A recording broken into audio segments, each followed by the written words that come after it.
नमस्कार, मैं हूं आपके साथ पूर्णिमा मिश्रा। हमारे खास प्रोग्राम क्या कहते हैं नरेंद्र मोदी में आज आपको सुनवाएंगे पीएम मोदी का वो ऐतिहासिक भाषण जो उन्होंने 28 अक्टूबर 2012 को अहमदाबाद में दिया। मोदी जी ने अपने भाषण में कहा कि अगर कोई चाहे तो दुनिया आसानी से बदली जा सकती है। आपकी नीयत साफ हो तो देश कभी नहीं डूब सकता, लेकिन कांग्रेस के न इरादे नेक हैं, ना ही उसके पास साफ नीति है। नीयत साफ हो, नीति स्पष्ट हो तो मित्रों मैं कभी नहीं मानता हूं कि देश कभी डूब सकता है। लेकिन न इरादे नेक हैं, न नीयत साफ है और नीति का तो नामो निशान नहीं है। कोई नीति नहीं है और तब जाकर के देश डूबता ही चला जा रहा है। भाइयों बहनों, मुझे याद है मैं जब 2001 में पहली बार मुख्यमंत्री बना तो मेरे राज्य में रेवेन्यू डेफिसिट थी 6,600 करोड़ रुपीस, 6600 करोड़ रुपया, 6,600 करोड़ रुपीस। हमने पिछले 12 साल में एक नए पैसे का टैक्स बढ़ाया नहीं है, एक नए पैसे का टैक्स नहीं बढ़ाया। और आज मेरी सरकार रेवेन्यू सरप्लस सरकार है मित्रों।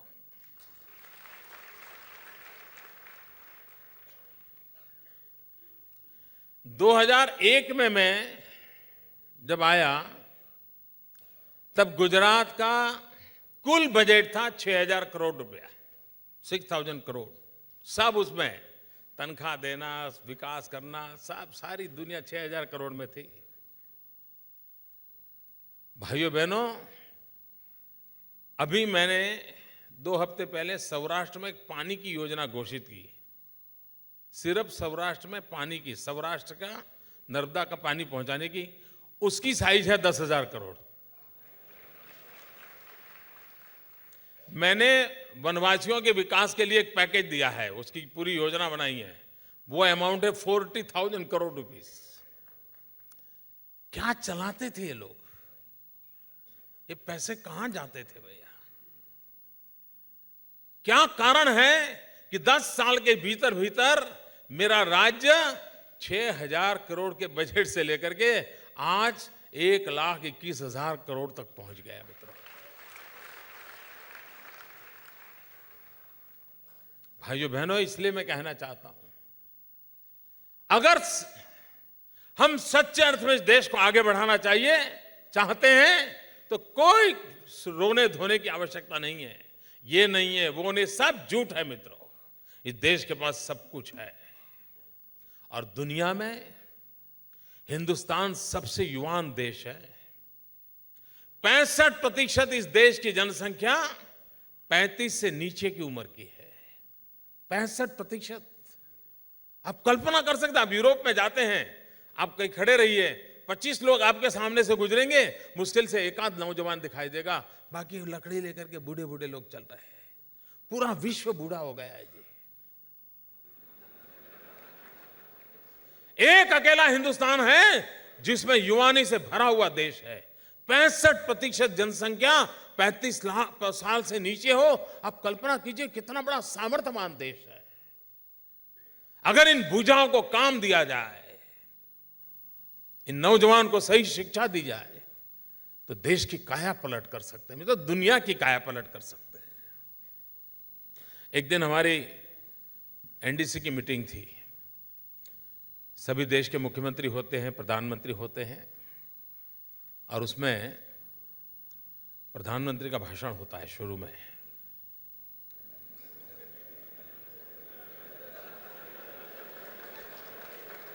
आपके गले नहीं उतरता है ना?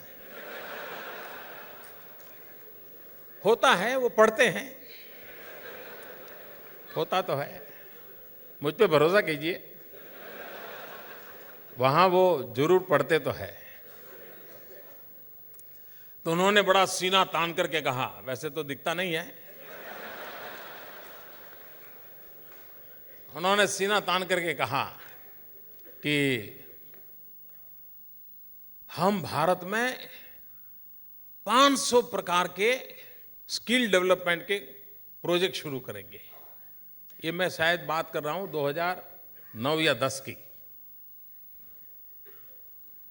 भाइयों बहनों, फिर हमारी बारी आई, जब बोल रहे थे तो सभी मुख्यमंत्री बोलते हैं बाद में। मैंने कहा प्रधानमंत्री जी, ये कहीं जो फिगर लिखा है सही है कि कोई जीरो वीरो इधर उधर हो गया है? कहीं ऐसा ना हो कि आप 5,000 या 50,000 लिखना चाहते हो और गलती से 500 छप गया हो और मैं कोई आपको आलोचना कर दूं तो बुरा ना लगे। तो उन्होंने मुंडी हिलाई, नहीं ठीक है 500 है। मैंने पक्का कर लिया। फिर मैंने कहा प्रधानमंत्री जी, जिस चाइना के साथ 21वीं शताब्दी की हम स्पर्धा कर रहे हैं, उस चाइना के अंदर 50,000 प्रकार के स्किल डेवलपमेंट के प्रोजेक्ट चल रहे हैं। 50,000, और मेरे देश के प्रधानमंत्री 500 की बात कर रहे थे। अब मैं बेचैन हो गया। मैंने कहा ये क्या, कहाँ ले जाएंगे लोग? मैं मेरे स्टेट में आकर के तुरंत मीटिंग बुलाई। मैंने मेरे अफसरों को कहा, भाई मुझे कुछ करके दिखाना है, हम स्किल डेवलपमेंट का अभियान चलाना चाहते हैं, ये क्या हो रहा है देश में? तो हमारे अफसर लोग भी बेचारे इसी इंस्टीट्यूशन से आए हुए हैं, तो क्या मैंने कहा ऐसा करो, आप एक सूची बनाओ, 4-6 लोग बैठो, कि जन्म से मृत्यु तक इंसान को कितनी प्रकार की सेवाओं की जरूरत पड़ती है, कितनी प्रकार की चीजों की जरूरत पड़ती है। क्रैडल से लेकर के अंतिम स्मशान तक कितनी चीजों की जरूरत पड़ती है। तो बेचारे बैठे, लगाया, छोटे होते ये चाहिए, वो चाहिए, वो चाहिए, गुलदस्ते, डिगना चाहिए, शादी में ये चाहिए, फलाने में, ऐसा वो करीब करीब 976 प्रकार की चीजें मेरे पास लेके आए। साहब, जन्म से मृत्यु तक इतनी सेवाएं तो इंसान को लेनी ही लेनी पड़ती है। और बोले साहब, ये तो हमने सरसरी नजर से किया है, जरा बारीकाई से करेंगे तो और ज्यादा हो जाएगा। मैंने कहा इसका मतलब ये हुआ कि 976 प्रकार की सेवाएं चाहिए तो उतनी स्किल भी चाहिए। अगर गुलदस्ते की जरूरत है, गुलदस्ता बनाने वाला भी तो चाहिए। तो मैंने कहा कि आप ये 976 कोर्सेज चालू करो, पढ़ाओ, लोगों को तैयार करो। भाइयों बहनों, आज मेरे गुजरात में अकेले में 2,500 से अधिक प्रकार के स्किल डेवलपमेंट के कार्यक्रम पिछले 1 साल में मैंने शुरू किए हैं। मित्रों, मैं कभी हैरान हूं, इतना बड़ा देश और एक छोटा सा राज्य, कंपैरिजन कैसे करें मुझे समझ नहीं आता है जी।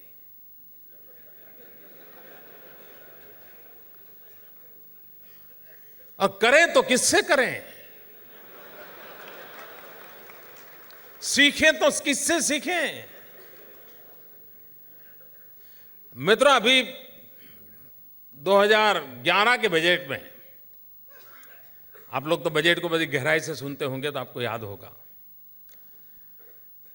देश के वित्त मंत्री ने अपना पढ़ रहे थे बजट, तो उन्होंने कहा कि हम हमारे देश में 3,000 गांवों में ब्रॉडबैंड कनेक्टिविटी डालेंगे और गांवों में 3,000 गांवों का ब्रॉडबैंड कनेक्टिविटी का पायलट प्रोजेक्ट करेंगे। ये भारत सरकार, इतनी बड़ी सरकार, साइंस एंड टेक्नोलॉजी का अलग डिपार्टमेंट, रोज प्रेस कॉन्फ्रेंस करते हैं, देखा होगा आपने। आधा समय मोदी को गाली को देने में लगाते हैं, आधा समय। दिल्ली सरकार की आधी प्रेस कॉन्फ्रेंस मोदी को गाली देने के लिए होती है और उनको लगता है कि मोदी को गाली दे दी तो काम हो गया, देश भर में पब्लिसिटी हो जाएगी, और हो भी जाती है। तो उनको लगता है कोई काम करो न करो, बस इतना करते रहो। आप हैरान होंगे मित्रों, ब्रॉडबैंड कनेक्टिविटी 3,000 गांव में 21वीं सदी के दूसरे दशक में मेरे देश की सरकार रही है कि कम्युनिकेशन टेक्नोलॉजी का ब्रॉडबैंड कनेक्टिविटी को 3,000 गांवों का पायलट प्रोजेक्ट। भाइयों बहनों, आपको जानकर के खुशी होगी, हिंदुस्तान में नहीं पूरे एशिया में गुजरात अकेला राज्य ऐसा है कि जहां 18,000 गांव में ब्रॉडबैंड कनेक्टिविटी 3 साल से है।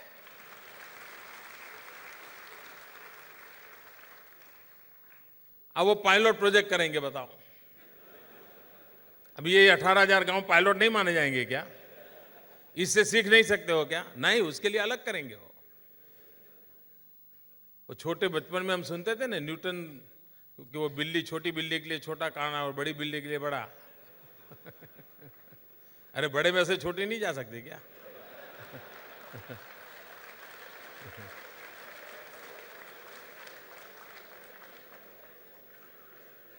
लेकिन यहां से कुछ मिलेगा नहीं ना, कुछ हाथ नहीं आएगा ना, तो क्यों करें? भाइयों बहनों, सोलर एनर्जी, मैं मानता हूं जैन शास्त्रों का, अहिंसा का उत्तम से उत्तम पालन करने का कोई रास्ता उत्पादन के क्षेत्र में है तो सोलर एनर्जी है। कोई जीव हिंसा नहीं है, और इसलिए मैं 100% जैनी हूं।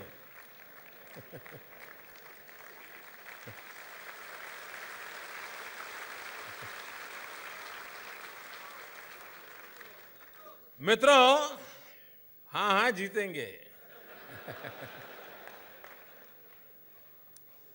भाइयों बहनों, मैं ये मानता हूं कि देश में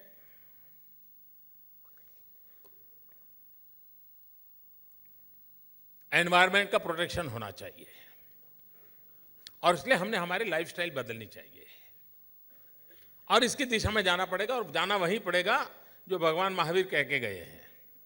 उसी रास्तों पे जाना पड़ेगा। आप मान के चलिए साहब, पूरे विश्व को इस क्लाइमेट चेंज के प्रॉब्लम से बचाना है, ग्लोबल वार्मिंग से बचाना है, तो हिंदुस्तान का मूलभूत चिंतन ही काम आने वाला है। ये मैं बहुत विश्वास के साथ कहता हूं, बहुत विश्वास से कहता हूं।